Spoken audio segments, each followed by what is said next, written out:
પ્રાર્થનાથી શરૂઆત કરશું. શુક્લાંબરમ ધરમ વિષ્ણુ શશિવર્ણમ ચતુર્ભુજમ પ્રસન્નવદનમ ધ્યાયેત સર્વવિઘ્નોપશાંતયેત. સરસ્વતી નમસ્તુભ્યં વરદે કામરૂપિણી વિદ્યારંભમ કરિષ્યામિ સિદ્ધિર્ભવતુ મે સદા.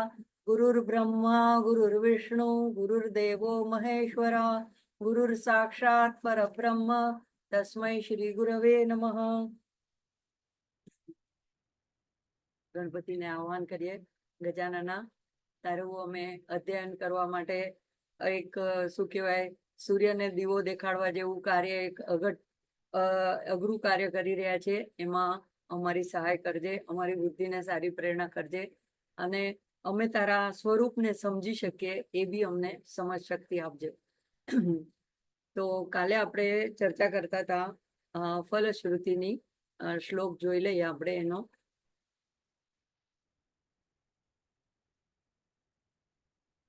આમાં અથર્વ ઋષિ હવે બધું સમજાવી દીધા પછી, બધા સ્વરૂપ વિશે, ધ્યાન વિશે, ગણેશ વિદ્યા વિશે, ગણેશ મંત્ર વિશે બધું કહી દીધા પછી હવે એક ફલશ્રુતિ તરીકે વિદ્યાનું શું ફળ મળે છે એમ કરીને એના જે વિવેચકોએ આવી રીતે 3 ભાગ પડ્યા છે, પણ બધી ફલશ્રુતિ સળંગત છે. તો એમાં ફલશ્રુતિ શેને માટે પહેલા તો આપવામાં આવે છે? સાયં ધીયાનો દિવસકૃતમ પાપન નાશયતિ, પ્રાતર ધીયાનો રાત્રિકૃતમ પાપન નાશયતિ, સાયં પ્રાત પ્રયુંજાનો. આમાં સાયં ધીયાનો, અધીય શબ્દ એમાં ઇમ્પોર્ટન્ટ છે. પછી એના પછીમાં શબ્દ ઇમ્પોર્ટન્ટ છે પ્રયુંજાનો. અને સર્વત્રાધિયાનો અપવિઘ્નો ભવતી ધર્માર્થ કામ મોક્ષંચ વિંદતી. તો આને વિશેની આપણી ચર્ચા ચાલુ હતી. શા માટે દરેક સ્તોત્રની પાછળ ફલશ્રુતિ આપવામાં આવે છે?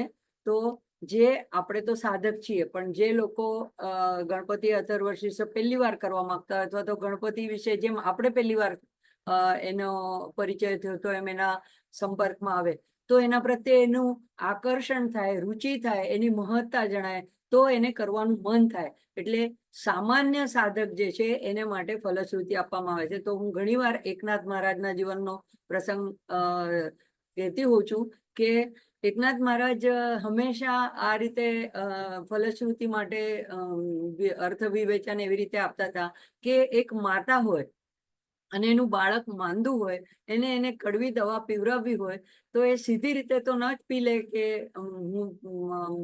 મને ભાવે છે કરીને. તો માં શું કરે છે? એક હાથમાં દવા રાખે છે, એક હાથમાં લાડુ રાખે છે અને એમ કે છે કે જો તું આ દવા પી લઈશ ને તો તને લાડુ આપીશ. હવે અત્યારના જમાનામાં ઠીક છે કે આપણે ગમે ત્યારે ગમે તે મીઠાઈ ને આઈસ્ક્રીમ ને બધું ખાતા હોય છે. એ જમાનામાં એવું નહોતું. અમુક વાર તહેવારે ખાસ પ્રસંગે જ ઘરમાં મીઠાઈ બનતી હતી અને ત્યારે જ લોકોના ભાગમાં આવતી હતી ઈશ્વરને અર્પણ કરીને પ્રસાદ રૂપે. તો બાળકનું લાલચ ક્યાં હોય છે કે મને લાડુ મળશે. એટલે એ શું સમજે છે? એનું ઇક્વેશન કેવું હોય છે કે દવા પીશ જે કે મને ગમતી નથી, કડવી છે, મને ભાવતી પણ નથી, પણ હું એ પીશ તો મમ્મી મારી માં મને લાડુ આપશે. એટલે લાડુની લાલચે એ દવા પીએ છે.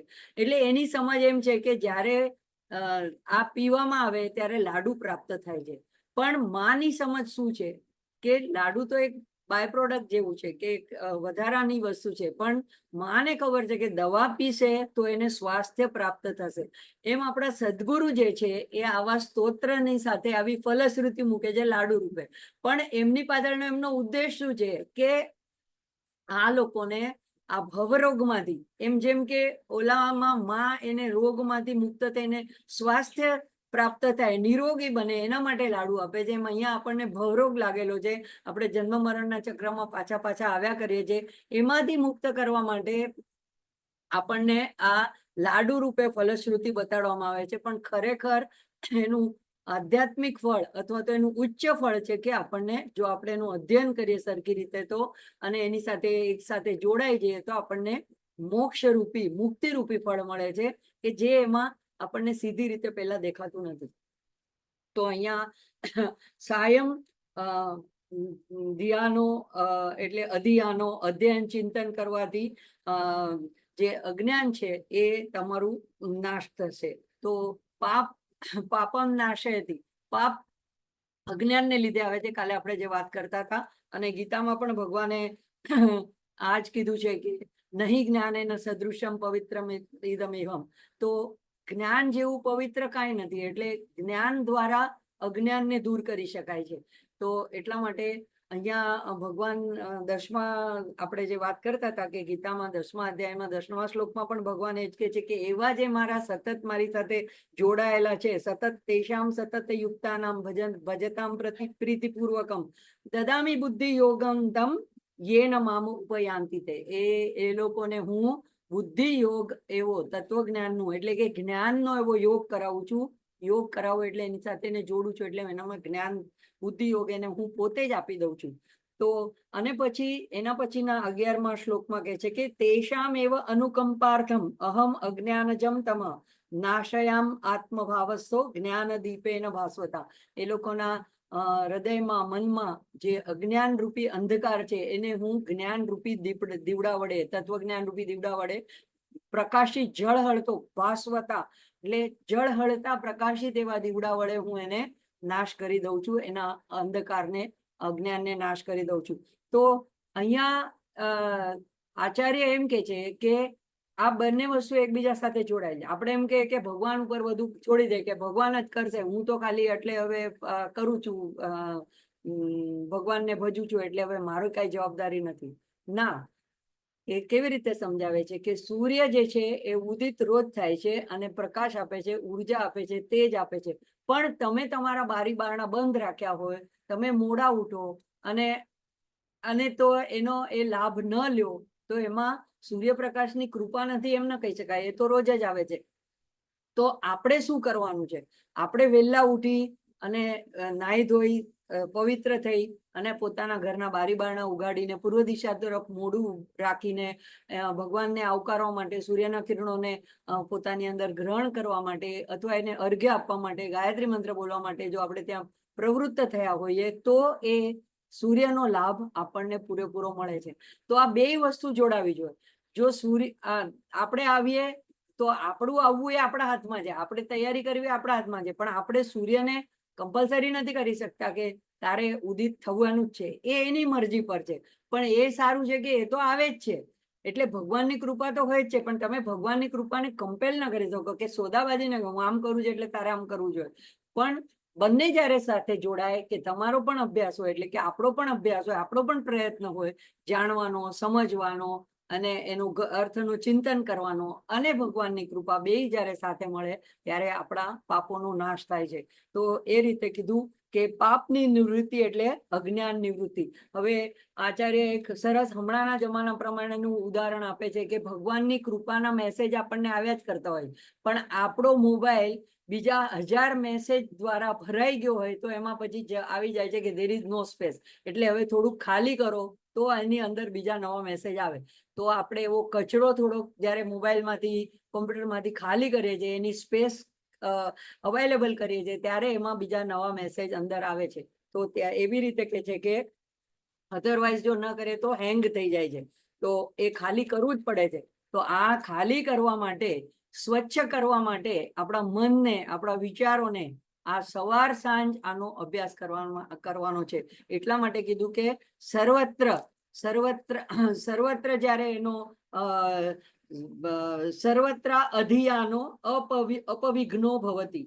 તો અને સાયં પ્રાત પ્રયુંજાનો બહુ એકદમ ઇમ્પોર્ટન્ટ શબ્દ છે. એની સાથે યુક્ત પ્રખર રીતે, પ્રકર્ષ રીતે યુંજન જોડાઈ જવાનું છે. એટલે કે એના અધ્યયનમાં, ચિંતનમાં એ બધું ભેગું કરીને મનમાં એની સાથે, ભગવાનની સાથે જોડાઈ જવાનું છે, પ્રયુંજન થઈ જવાનું છે. તો જે એવી રીતે દિવસ રાત જોડાયેલો રહે છે ભગવાનના સ્મરણમાં, તો એનો મતલબ એમ નથી કે બધું કામ છોડીને પૂજાના રૂમમાં જ બેઠા રહેવાનું 24 કલાક. કરતા કરતા પણ મગજમાં એ વાત સતત જ ગુમરાયા કરતી હોય. એના સવારે જે સાંભળ્યું હોય, વાંચ્યું હોય, વિચાર્યું હોય, એના ઉપર ચિંતન ચાલ્યા કરતું હોય, મનન ચાલ્યા કરતું હોય, એ રીતે એની સાથે જોડાયેલા રહીએ.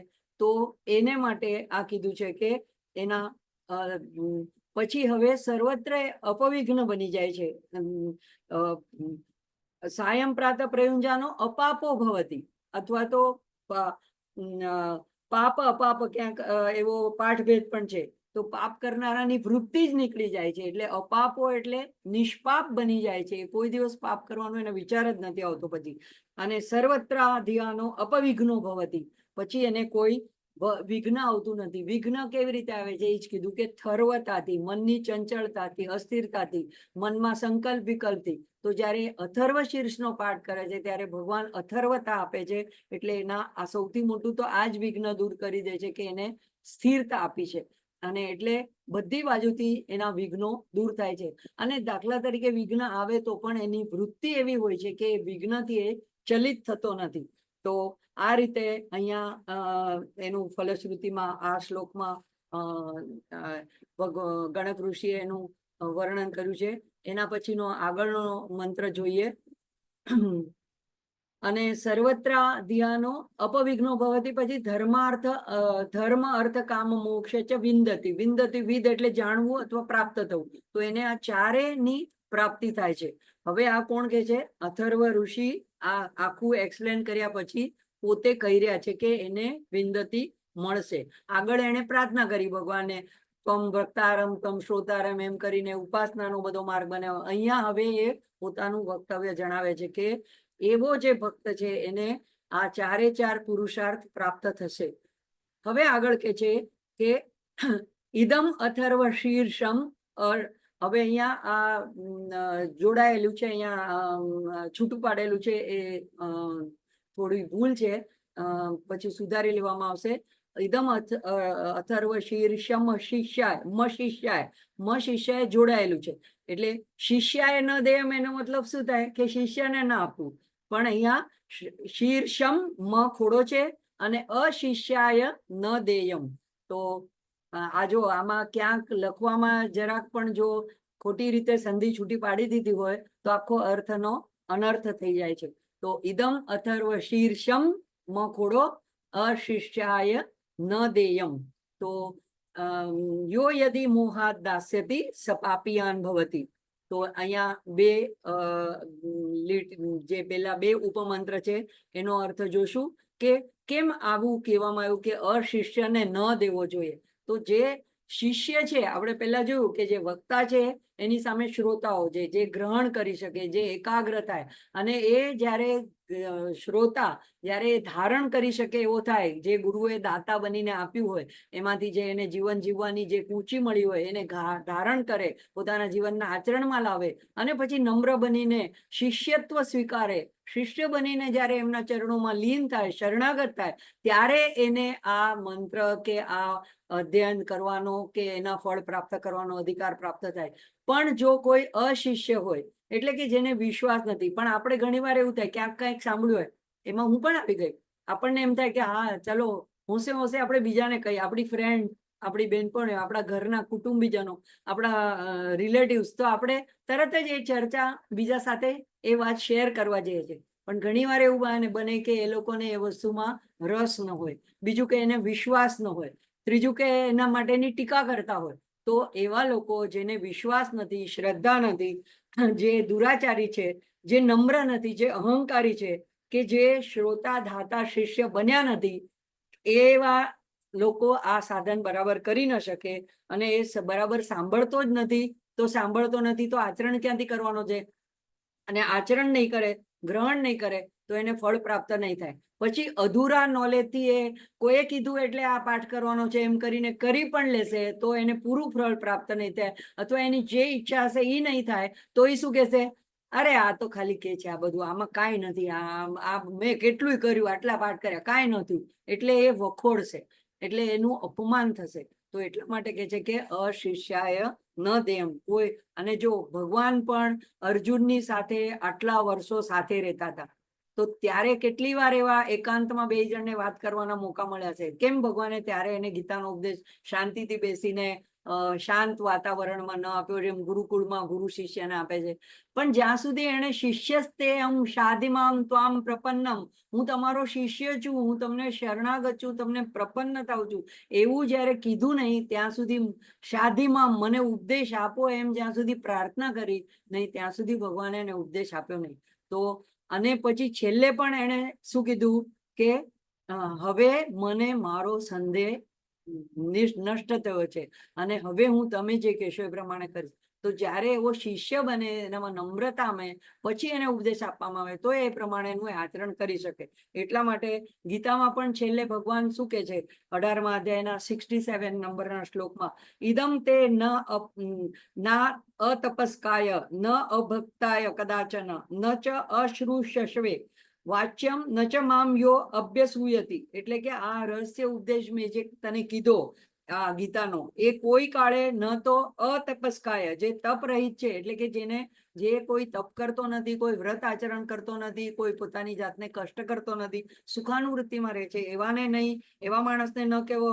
અભક્તાય, જે ભક્ત નથી એને ન કહેવો, અને જે સાંભળવા નથી ઈચ્છતો, એને મારામાં દોષ દ્રષ્ટિ રાખે છે, એવાને ન કહેવો, એવું ભગવાને પોતાના મોઢેથી કીધું છે. અહીંયા તો ગણક ઋષિ કહે, પણ ત્યાં તો ભગવાને સ્વયં કીધું છે કે આવો ભક્તને કોઈ દિવસ દેવો નહીં આવો ઉપદેશ. એટલે કોઈને પણ પકડીને તમે ગીતા કરો, તમે આ પાઠ કરો એવું કહેવા જવું નહીં. અત્યારે આ પિતૃપક્ષ ચાલે છે તો એમાં ખરેખર રામસુખદાસજી કહે છે કે ગીતાનો અધ્યાય દરરોજ કરો અને તમારા પિતૃઓને અર્પણ કરો. તમે ચલો કાંઈ તર્પણ નથી કરી શકતા, કોઈ શ્રાદ્ધ ક્રિયા કરી નથી શકતા, કોઈ પણ અડચણ છે, ઘરના લોકો નથી એમાં માનતા, તો તમે કમસે કમ ભાવના કરો. પીપળાને જળ અર્પણ કરતી વખતે ભાવના કરો. ત્યાં એક જો તમારાથી મૂકી શકાય તો એક સાંજના વખતે એક દીવો મૂકો. ઘરની દક્ષિણ દિશામાં એક પિતૃઓને યાદ કરીને પિતૃઓને અંગે એક દીવો મૂકો. અને કઈ ન થઈ શકે તો સ્વધા સ્તોત્ર બોલો. એ પણ ન થઈ શકે તો 3 વખત સવાર, બપોર અને સાંજ 3 સંધ્યા વખતે 3 વાર સ્વધા સ્વધા સ્વધા એ 3 વાર ઉચ્ચાર કરો. આટલું તો કરી શકાય. આપણને જેને જન્મ આપ્યો છે એ પિતૃઓને આપણને એનું આપણા પર ઋણ છે, ઋષિઓનું ઋણ છે. તો એ જેવી રીતે જે માનતું ન હોય એને બહુ કહેવા જઈએ તો એ નકામું અપમાન કરે અને એને વખોડે. એના કરતા ગણક ઋષિ કહે છે કે એવાને કેવું નહીં. હવે એના પછી નો મંત્ર આગળ જોશું.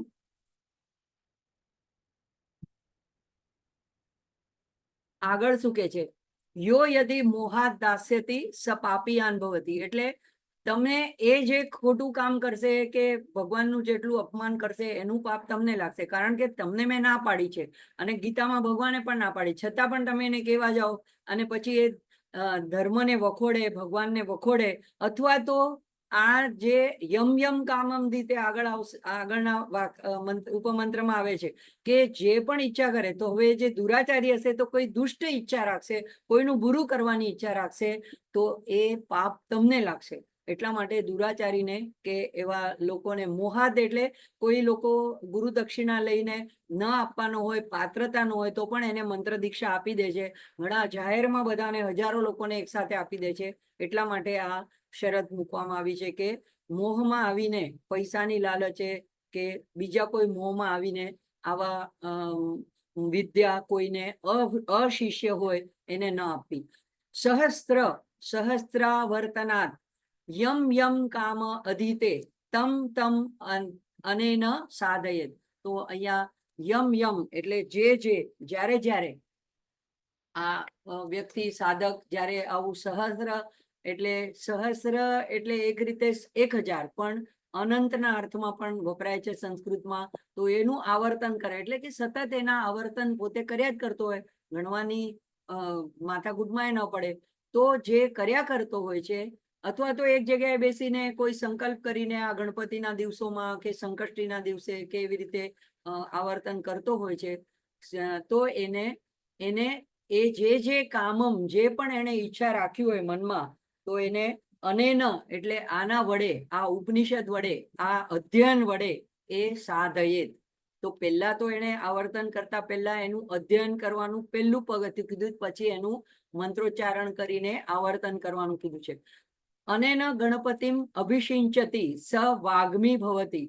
અનેન એટલે આના વડે, એટલે કે આ ઉપનિષદ વડે, એટલે કે ઉપનિષદના મંત્રોચ્ચાર કરતા કરતા, જેવી રીતે શ્રી યંત્રમાં શ્રી સુક્તમના મંત્રોચ્ચાર કરતા કરતા હવન કરવામાં આવે છે. એવી રીતે રુદ્રીનો પાઠાત્મક હોય અને હોમાત્મક હોય તો રુદ્રીનો એવી રીતે યજ્ઞ કરવામાં આવે છે. તો અહીંયા અભિષેકની વાત છે.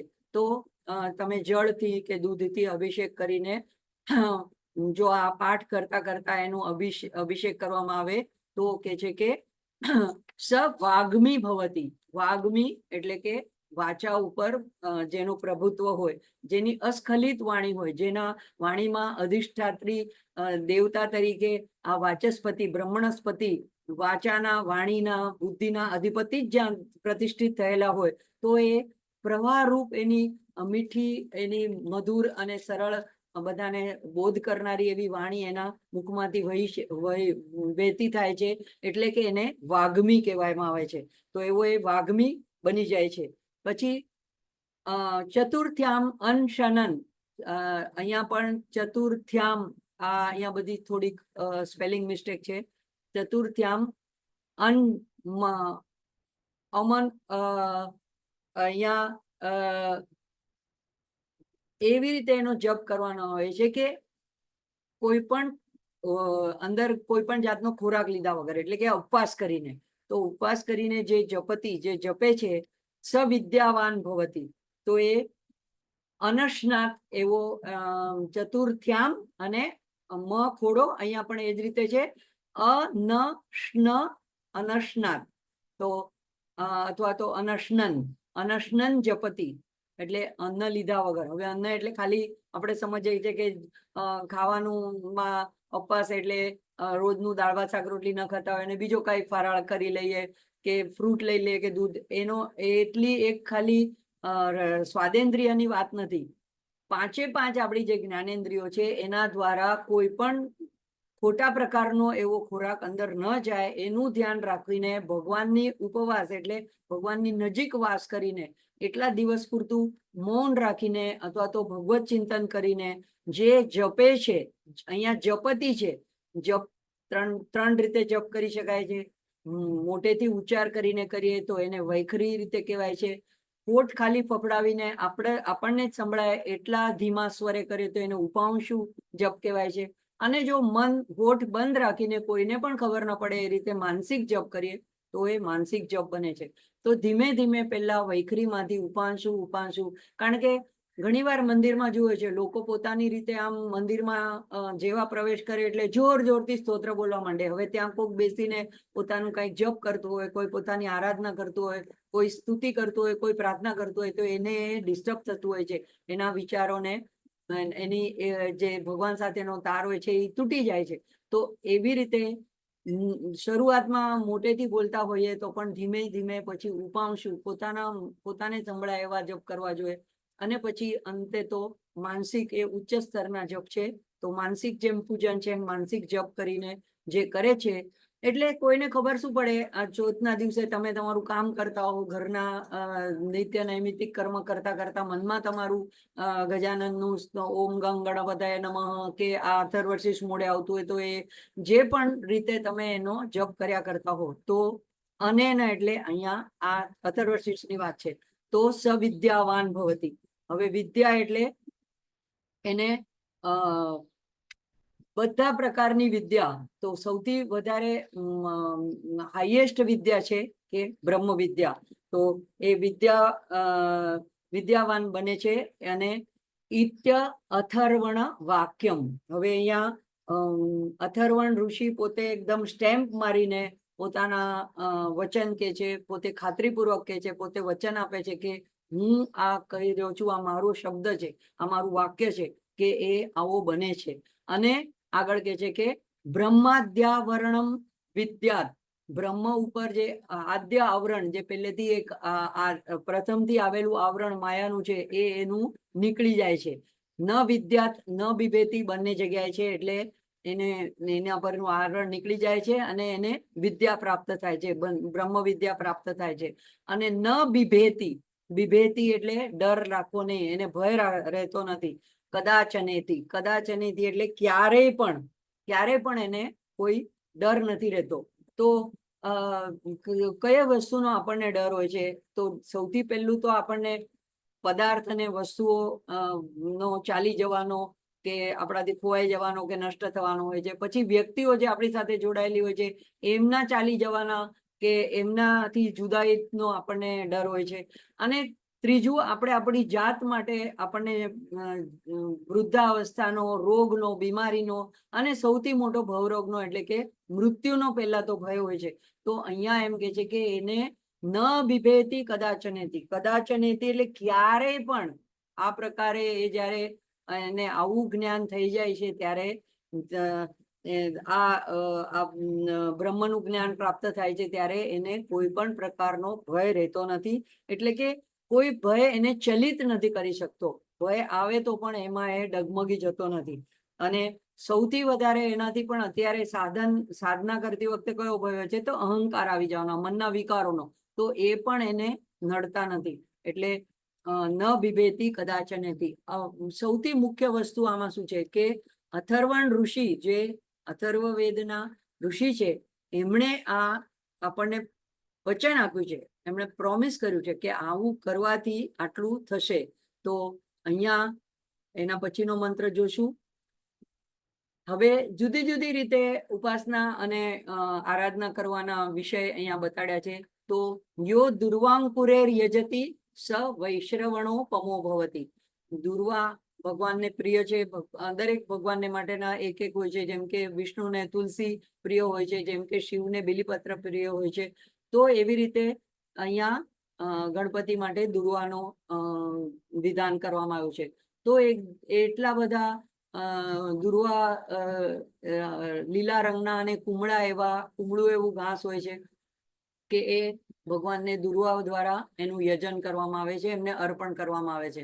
તો એ કંઈ પણ વસ્તુનું હોય તો કમસે કમ દુર્વાથી, તો હવે આ દુર્વા એટલે ક્યાંય પણ ઉગી જતું ઘાસ છે. તો એને માટે કોઈ તમારે વધારે પૈસા ખર્ચવાની જરૂર નથી પડતી. એટલે ભગવાન આવી નાની નાની વસ્તુથી પણ તૃપ્ત થઈ જાય છે. તો એનાથી વૈશ્રવણોપમો, વૈશ્રવણ, વિશ્રવણ એ જોયું તો આપણે કે એ કુબેરના પિતા છે, કેકસી એની માતા હતી. અને એનો રાવણના એ શું કહેવાય, સોતેલા ભાઈ કહેવાય. એવી રીતે કુબેર. તો એ કુબેર જ્યારે રાવણ એને પોતાના ત્યાંથી વૈભવમાંથી એને સંપત્તિ છીનવીને એને કાઢી મૂકે છે, તો કુબેર માનું યજન કરે છે અને એને ઐશ્વર્ય અને સંપત્તિનો અધિપતિ બનાવવામાં આવે છે. તો અહીંયા કહે છે કે એ જે રીતે બ્રહ્મનું અહીંયા ગણપતિનું આવું અથર્વશીર્ષનું કરે છે, તો એને કુબેરની સમાન એને એવું ધન પ્રાપ્ત થાય છે. પણ આ કોને માટે છે? જે શરૂઆતના માણસો છે, જે શરૂઆતના સાધક છે, એને માટે બરાબર છે કે એને ધન સંપત્તિની લાલચથી કોઈ કરતા હોય. જે લોકો થોડા સમજીને કરે છે અથર્વશીર્ષના અર્થને, એને માટે કયું છે આ કુબેરનું ધન? તો એ સામાન્ય સંપત્તિ કે વૈભવની વાત નથી. એવું તો કોઈ ચોરીને લૂંટીને પણ લઈ જઈ શકે છે. પણ અહીંયા જેમ મીરાબાઈ કહે છે કે પાયોજી મેને રામ રતન ધન પાયો, ખર્ચે ન ખૂટે કોઈ ચોર ન લૂંટે, દિન દિન બઢત સવાયો. તો એવું ભગવાનના નામ રૂપી એવું એક ધન એને પ્રાપ્ત થાય છે. એટલે કે એ એવું કે જે ત્યારે એની પાસેથી વિદ્યારૂપી ધન, એવું નામ રૂપી ધન કે ક્યારે ખર્ચીને પણ ખૂટે નહીં અને કોઈ એની પાસેથી લૂંટીને પણ લઈ જઈ ન શકે, અને જે એને આગલા જન્મમાં પણ કામ આવે એવું ધન, એવો એ કુબેર જેવો સંપત્તિવાન બને છે, ઐશ્વર્યવાન બને છે. પછી યો લાજેર યજતી સ યશોવાન ભવતી. લાજાનો અર્થ સંસ્કૃતમાં એમ થાય છે ભૂંજેલું અનાજ. તો કોઈ લોકો એને ધાણી પણ ગણે છે, કોઈ લોકો એને ભૂંજેલા ચોખા ગણે છે. એટલે કોઈ પણ, હવે ભૂંજેલાનો પણ અર્થ કેવો છે કે હવે એમાંથી નવું પાછું ચક્ર ચાલુ નથી થવાનું. એ બીને રોપે, એમાંથી પાછું વૃક્ષ થાય, પાછા એમાંથી બી થાય. એટલે કે એવું આપણું જીવન બને કે હવે એના અંકુર ન ફૂટે. હવે નવા સંસ્કારોના, નવા વિચારોના, નવા કર્મોના એવા અંકુર એમાંથી ફૂટે નહીં. એનું એક પ્રતીક રૂપે એવું ભૂંજેલું, શેકેલું એવું જે અનાજ છે એ આમાં હવનમાં એટલે તલ ઘણીવાર અને અક્ષત અર્પણ કરવામાં આવતા હોય છે. તો એટલે યો લાજેર યજતી, ધાણી પણ અર્પણ કરવામાં આવતી હોય છે. આપણે હોળીમાં પણ અગ્નિમાં ધાણી અર્પણ કરતા હોય છે. તો સ યશોવાન ભવતી, યશ એટલે એનો મહિમા થાય છે, એની પ્રસિદ્ધિ થાય છે, એનું સન્માન થાય છે, એનું ગૌરવ થાય છે, હંમેશાને માટે અજરા અમર થઈ જાય છે, જેમ કે મોર્યા ગોસાવી બની ગયા. અને સ મેધાવાન ભવતી, તો પ્રજ્ઞા, મેધા, આ બધા બુદ્ધિના સ્તર છે.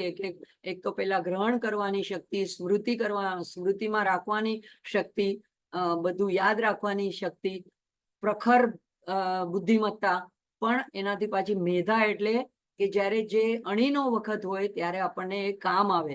નહીતર આપણે ઘણું વાંચ્યું હોય, ઘણું સમજ્યા હોય, ઘણું શીખ્યા હોય, પણ જો વખત આવે આપણને એ વિદ્યા કામ ના આવે તો એ મેધા ન કહેવાય આપણી. તો કર્ણને એવું એક શ્રાપ હતો, કારણ કે ખોટી રીતે ખોટું બોલીને પરશુરામ પાસેથી વિદ્યા શીખ્યો હતો. તો એ બ્રાહ્મણ છું કરીને અને પછી એને શ્રાપ મળે છે. તો આચાર્ય અહીંયા સ્વાનંદજી કહે છે કે એ શ્રાપ ખાલી એને મળ્યો છે એવું નથી, એ આપણને પણ મળ્યો છે. આપણી પાસે ક્યાં છે કર્ણ? તો કે આપણી પાસે 2 કર્ણ છે. આપણે પણ ઘણું સાંભળીએ છીએ, પણ પછી આપણને સમયે એ યાદ નથી આવતું. અને યાદ રહે અને આપણે એવી મેધાવાન બનીએ, એના માટે થઈને આપણે આ અથર્વ શીર્ષનો પાઠ કરવાનો છે. યો મોદક સહસ્રેણ યજતી, જે એ મોદક એટલે આપણે લાડુ, અહીંયા મરાઠીમાં મોદક કહેવાય છે. મોદકનો આગળ પણ આપણે અર્થ જોયો, જે મોદ આપનાર, પ્રસન્ન આપનાર એવાના જે કરતા છે, એવા મોદક જેને અર્પણ કરવામાં આવે છે. એક સહસ્ત્ર મોદક દ્વારા હવન પણ કરવામાં આવે છે, અથવા પાઠાત્મક કરીને પણ અર્પણ કરવામાં આવે છે, અને પછી બધાને પ્રસાદ તરીકે વેચી દેવામાં આવે છે. તો એને સવાંછિત ફલમાં અવાપનોતી એને જે પણ મનમાં ઈચ્છા હોય એ એને પ્રાપ્ત થાય છે.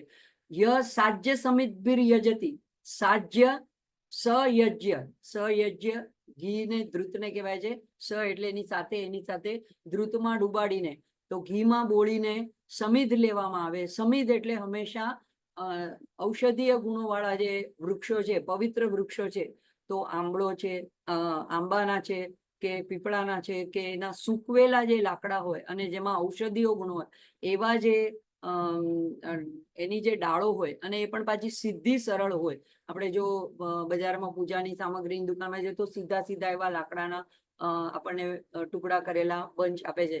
તો એવી સમિત અથવા તો સમિત તરીકે જે પણ આપણે અર્પણ કરતા હોય, એને ઘી ધૃત સાથે મેળવીને, એટલે કે સ્નિગ્ધતા સાથે, ધૃત એ સ્નિગ્ધતાનું, પ્રેમનું એવું એક પ્રતીક છે. તો એવી રીતે જે યજન કરે છે, તો યજ્ઞમાં હંમેશા ગાયના શુદ્ધ ઘીનો ઉપયોગ થાય છે. એ રીતે જે યજન કરે છે, તો એનામાં સસર્વમ લભતે. આમાં આચાર્ય એમ કે છે કે યજ્ઞ એ આપણા ભારતીય સંસ્કૃતિનું એક અનોખું એવું એક પ્રદાન છે, અને એને ભૂલવું ન જોઈએ. કારણ કે એમ કે ઘણી વાર ઘણા લોકો આ વાતને ઉડાવી દે છે કે યજ્ઞ હોમ કરવાથી શું, નકામી એ સામગ્રી એમાં નાખો, એના કરતા કોઈ ગરીબને ખવડાવો, ને આવા બધા તર્કો કરતા હોય છે. તો એમણે એક સરસ ઉદાહરણ આપ્યું કે હું દાખલા તરીકે મારી પાસે એક ટોપલી ભરીને મરચા હોય અને એ હું ખાઉં, તો એની તીખાશ કે એના ગળામાં જે એક ઠસકું આવે, એ કોને આવશે? તો મેં ખાધું તો મને આવશે.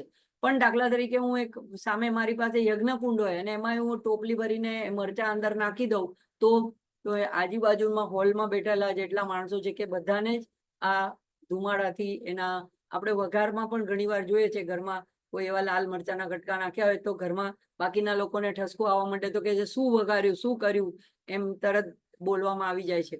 તો એમ કે છે કે જો મરચું નાખેલું હોય તો એની તીખાશ જેમ દૂર દૂર સુધી વાતાવરણમાં પ્રસરે છે, તો શું ઘી નાખીએ, ઔષધીય ગુણો વાળા સમિધ નાખે તો શું એના પવિત્ર એવા વાઇબ્રેશન, એની પવિત્રતા ન પ્રસરે, એના ગુણો ન પ્રસરે?